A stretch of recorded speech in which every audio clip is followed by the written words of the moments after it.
Hello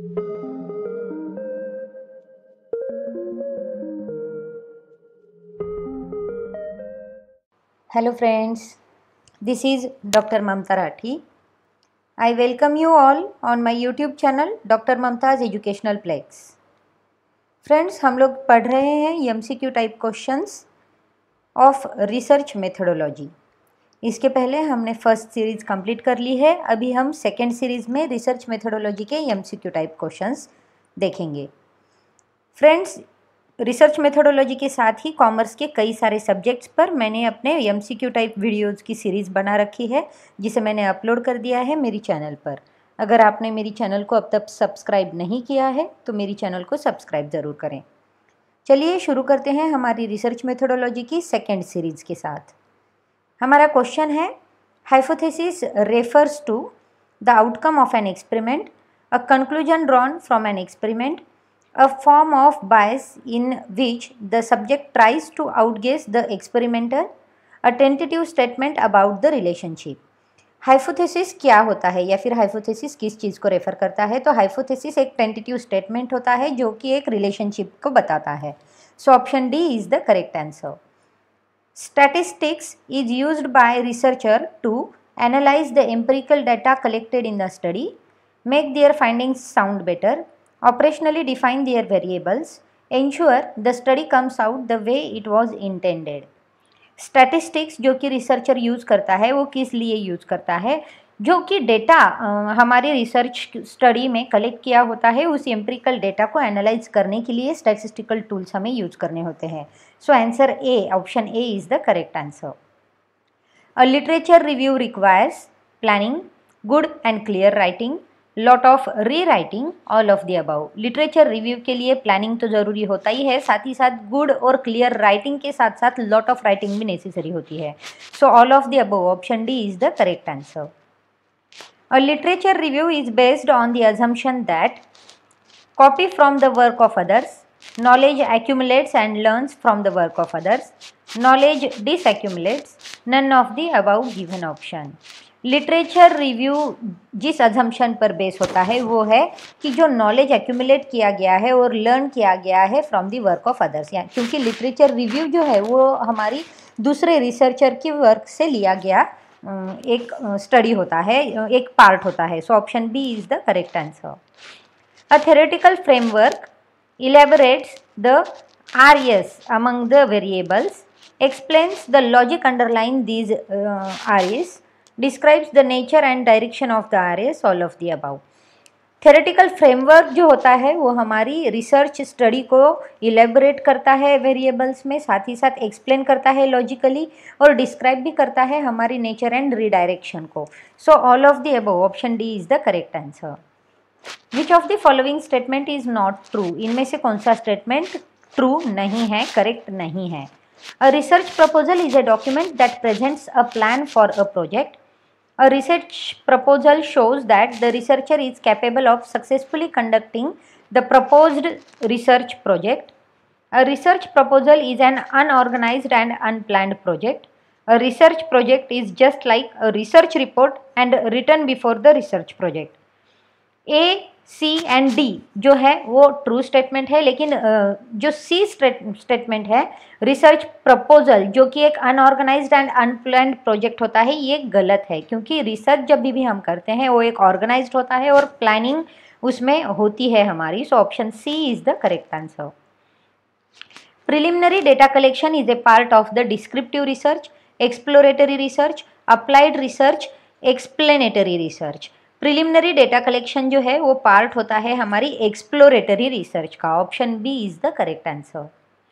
conducting surveys in the most common method of generating primary data, secondary data, qualitative data, none of the above. Survey जब भी हम conduct करते हैं तो उसके पीछे जो एक मोस्ट कॉमन मेथड होती है वो होती है, इनमें से जो ऑप्शन दिए हुए हैं वो नहीं है, क्योंकि सर्वे कंडक्ट करने से हम जो इन्फॉर्मेशन कलेक्ट करते हैं वो ना ही प्राइमरी या फिर सेकेंडरी डेटा में आती है, ना ही क्वालिटेटिव डेटा में आती है। So option D, none of the above is the correct answer. After identifying the important variables and establishing the logical reasoning in theoretical framework, the next step in the research process is to conduct surveys, to generate the hypothesis, to focus group discussions, to use experiments in an investigation. एक बार जब हम हमारी important variables को identify कर लेते हैं और establish कर देते हैं हमारी लॉजिकल रीजनिंग को थ्योरेटिकल फ्रेमवर्क में, तो उसके बाद की जो स्टेप होती है रिसर्च प्रोसेस में वो होती है हाइपोथेसिस को जनरेट करना. Option B, to generate the hypothesis is the correct answer. The appropriate analytical technique is determined by the research design, nature of data collected, nature of the hypothesis, both A and B. एक appropriate analytical technique जो determine की जाती है उसमें research design तो होता ही है, साथ ही साथ नेचर ऑफ डेटा कलेक्टेड भी होता है. So option A and B are the correct. So option D, both A and B is the correct answer. Personal interviews conducted in shopping malls are known as mall interviews, mall intercept interviews, brief interviews, none of the given options. Shopping mall में अगर हम personal interviews conduct करते हैं तो उसे mall intercept interviews कहते हैं. Option D is the correct answer. WATS lines provided by long distance telephone service at fixed rates.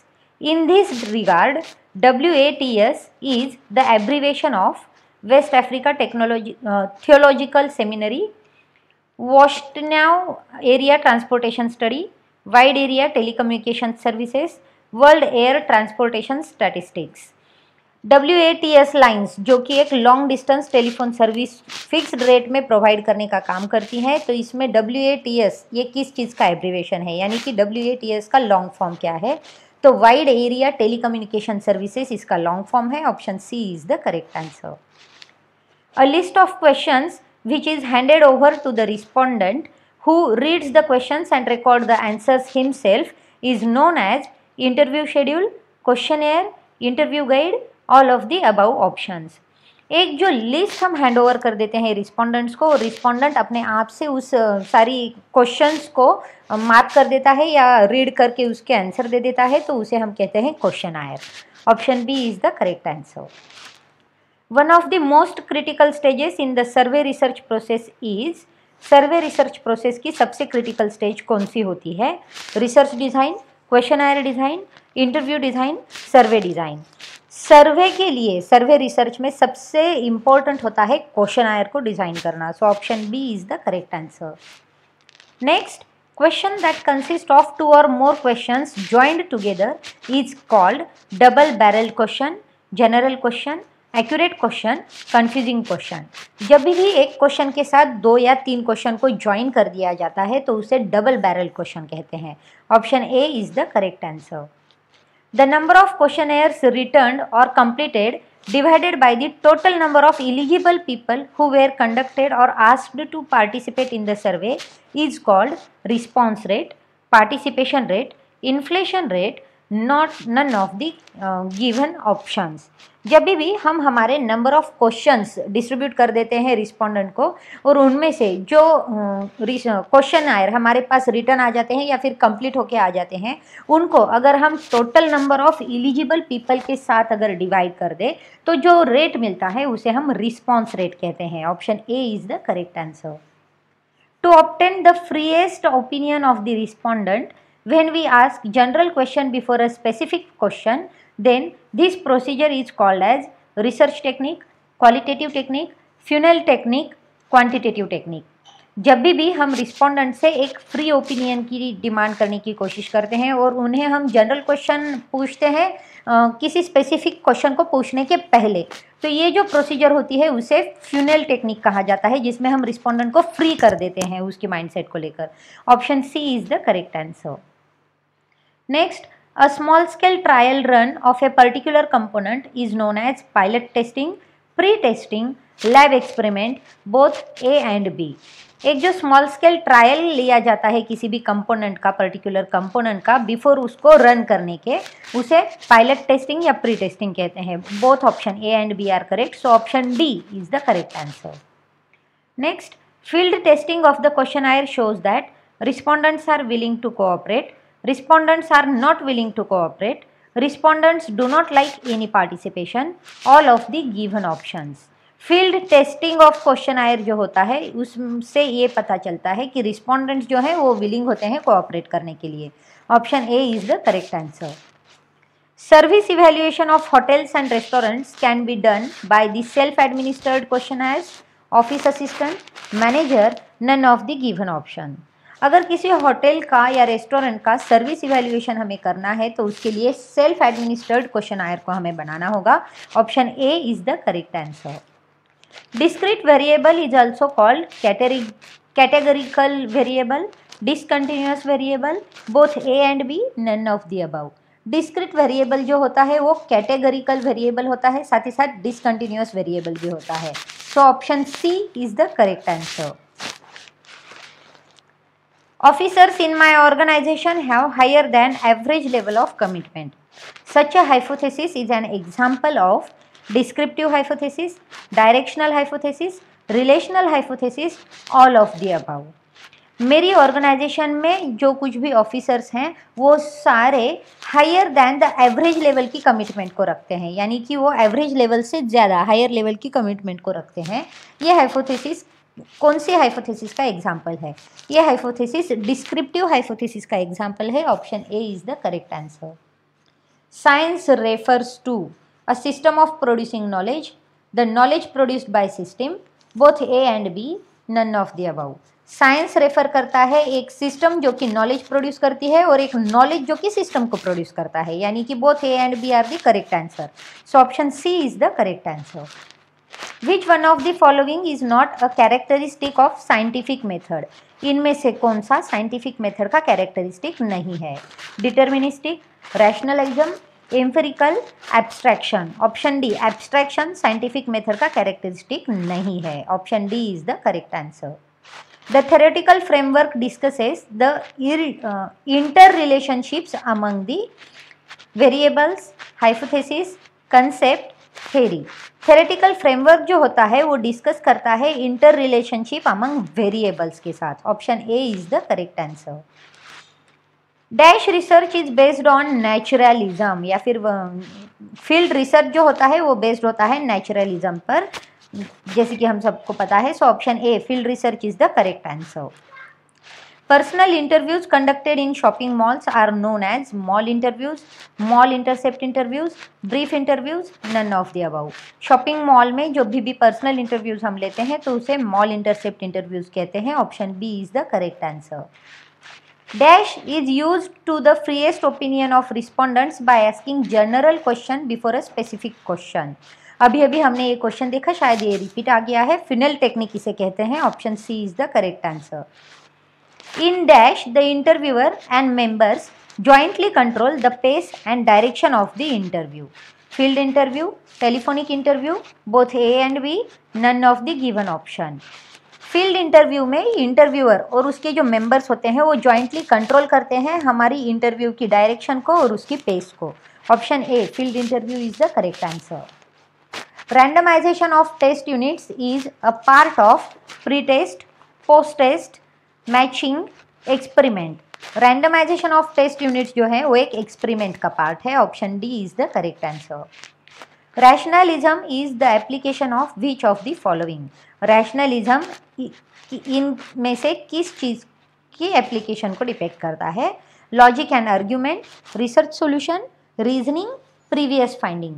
Rationalism जो है वो एक एप्लीकेशन होता है लॉजिक एंड आर्ग्यूमेंट्स का। Option A is the correct answer. On which of the following scientific knowledge mostly relies? इनमें से किस पर साइंटिफिक नॉलेज मोस्टली रिलाई करता है? Logical understanding, identification of events, prior knowledge, all of the given options. Scientific knowledge जो है वो mostly rely करता है लॉजिकल अंडरस्टैंडिंग पर। Option A is the correct answer. Which of the following refers to research supported by measurable evidences? इनमें से कौन से मेजरेबल एविडेंसेस पर रिसर्च सपोर्ट करता है? Opinion, empiricism, speculation, rationalism. तो एम्पिरिसिज्म जो है वो मेजरेबल एविडेंस है हमारी रिसर्च को सपोर्ट करता है या फिर रेफर करता है। Option B is the correct answer. Research method is applicable in all of the following fields except health care, religion, business, government offices. Research method जो है वो एप्लीकेबल की जाती है सभी फील्ड्स में except religion. So option B is the correct answer. All of the following are true statements about action research except data are systematically analyzed, data are collected systematically, results are generalizable, results are used to improve practice। इनमें से सभी statement true है except results are generalizable, ये false statement है। Option C is the correct answer. Which of the following is characteristic of action research? इनमें से कौन सा एक्शन रिसर्च का कैरेक्टरिस्टिक है? Variables are tightly controlled, results are generalizable, data are usually qualitative, results demonstrate cause and effect relationship। इनमें से जो characteristic है हमारी एक्शन रिसर्च का वो है data are usually qualitative. Option C is the correct answer. If a researcher is studying the effect of using laptops in his classroom to ascertain their merit and worth, he is likely conducting which of the following types of research? अगर कोई researcher laptop के effects को उनके classroom में use करने से उनकी जो मेरिट या वर्थ है उसको एसरटेन करने के लिए या फिर उसे स्टडी करने के लिए यूज़ कर रहा है, तो ये वाला जो रिसर्च है वो कौन सी टाइप में आता है? Experimental, applied, basic, evaluation. तो ये वाला जो रिसर्च है वो इवैल्यूएटिव रिसर्च है। So option D is the correct answer. Exploratory research addresses which of the following types of question? Exploratory research में कौन से क्वेश्चन आते हैं? If, how, why, what. Exploratory research में मेनली व्हाट ये वाला क्वेश्चन आता है। So option D is the correct answer. Which of the following is not the source for getting information for exploratory research? Exploratory research का इनमें से कौन सा इंफॉर्मेशन गैदर करने का एक सोर्स नहीं हो सकता? Content analysis, survey, case study, pilot study. Content analysis जो है वो एक सोर्स नहीं हो सकता। Option A is the correct answer. Which of the following is the main quality of a good theory? A theory that has survived attempts at falsification, the theory that is proven to be right, a theory that has disproved, a theory that has been falsified. इनमें से कौन सी main quality good theory की है? तो एक जो theory जो survive करती है अटेम्प्ट्स एट फॉल्सिफिकेशन को। Option A is the correct answer. A variable part is presumed to cause a change in another variable is known as discontinuous variable, dependent variable, independent variable, intervening variable. एक variable जो कि presume किया जाता है another variable को के cause changes को cause करने के लिए, तो उसे कहा जाता है independent variable. Option C is the correct answer. Which of the following is the opposite of variable? Variable के अपोजिट क्या होता है? An extraneous variable, a dependent variable, a data set, a constant. Variable एक flexible चीज़ होती है जबकि constant जो है वो उसका ऑपोजिट रहेगा। Option D is the correct answer. Which of the following is not a concept? Leadership, total quality management, intelligence quotient, human resource management. Leadership, TQM और HRM ये तीनों भी कॉन्सेप्ट है जबकि इंटेलिजेंस क्वोशंट एक कॉन्सेप्ट नहीं है। So option C intelligent quotient is the correct answer. Which of the following can best be described as a categorical variable? Age, annual income, grade point average, religion। इनमें से कौन सा best categorical variable है? तो religion जो है वो best categorical variable है। Option D is the correct answer. Income distribution of employees in a specific organization is an example of which of the following type of variable? Discontinuous variable, continuous variable, dependent variable, independent variable. Income distribution जो होता है employees का एक specific organisation में वो एक continuous variable का example है। Option B is the correct answer. So friends, here we complete our second series of research methodology MCQ type questions। इसके पहले मैंने फर्स्ट सीरीज कंप्लीट की है जिसकी लिंक मैंने डिस्क्रिप्शन बॉक्स में दे रखी है। अगर आप उस लिंक पर जाकर ये स्टडी करना चाहो तो आप कर सकते हो। साथ ही साथ कई सारे अकाउंटिंग सब्जेक्ट्स पर, कई सारे थेरेटिकल सब्जेक्ट्स पर जो कॉमर्स रिलेटेड हैं, जो MBA, BBA, MCOM, BCOM के स्टूडेंट्स के लिए बेनिफिशियल है, वो सारी सीरीज़ मैंने बनाकर अपनी YouTube चैनल पर अपलोड कर दी है। फ्रेंड्स, आप मेरी यूट्यूब चैनल को ज़्यादा से ज़्यादा सब्सक्राइब करिए और ज़्यादा से ज़्यादा इन वीडियोज़ को शेयर कीजिए ताकि सभी स्टूडेंट्स को इन वीडियोज़ का बेनिफिट मिल सके। सो फ्रेंड्स, हम लोग मिलेंगे रिसर्च मेथोडोलॉजी के 3rd सीरीज़ में बहुत जल्द। तब तक के लिए keep watching, keep sharing. Thank you.